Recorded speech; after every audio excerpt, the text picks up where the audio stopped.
जैसे ही कोई इस जैकेट को पहनता है, ये हर तरह के ब्लेड और गोलियों के हमले को रोक सकती है। ये गार्डियनों के लिए बनाई गई थी। सिर्फ आने वाले गार्डियन ही इसे पहनने का हक रखते हैं। इस आदमी का नाम जेस है। वह आखिरी गार्डियन है। उसे ये नहीं पता कि ये छोटी जैकेट इतनी जादुई है और वो इसे इस औरत को बेचने की तैयारी कर रहा है। सामान को देखने के बाद औरत तुरंत 100 मिलियन की रिकॉर्ड कीमत देती है। ये बात जेस को बहुत हैरान कर देती है।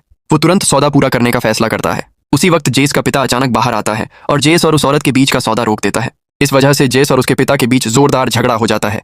ठीक उसी समय ऐसा लगता है कि एक कातिल आता है जो जैकेट को चुराना चाहता है। वो जेस और बाकी लोगों पर बिना सोचे समझे गोलियां चलाना शुरू कर देता है। जेस का सबसे अच्छा दोस्त कातिल के हाथों पकड़ा जाता है। उसके पिता को भी गोली लग जाती है। जेस सिर्फ अपने पिता के साथ मौके से भाग सकता है। इसके बाद उसका पिता उसे एक क्लिनिक ले जाने को कहता है क्योंकि वही सबसे सुरक्षित जगह है। जैसे ही वो अंदर जाते हैं, डॉक्टर उसके पिता को लेकर एक गुप्त कमरे में चला जाता है।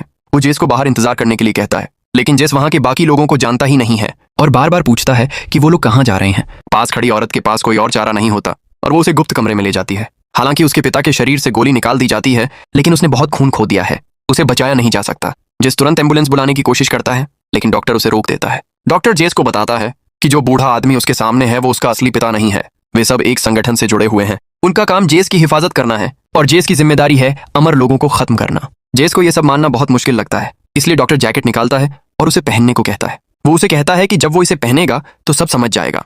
लेकिन जैसे ही वो उसे कुछ मिनटों के लिए पहनता है, जैकेट जोर जोर से कांपने लगती है जैसे वो जिंदा हो। वो जल्दी से जेस के शरीर के साथ जुड़ जाती है और उसकी छाती पर एक सुनहरी चिन्ह बना देती है। उसी पल असिस्टेंट जेस पर गोली चला देता है। जेस इस सीन को देखकर पूरी तरह से हैरान रह जाता है।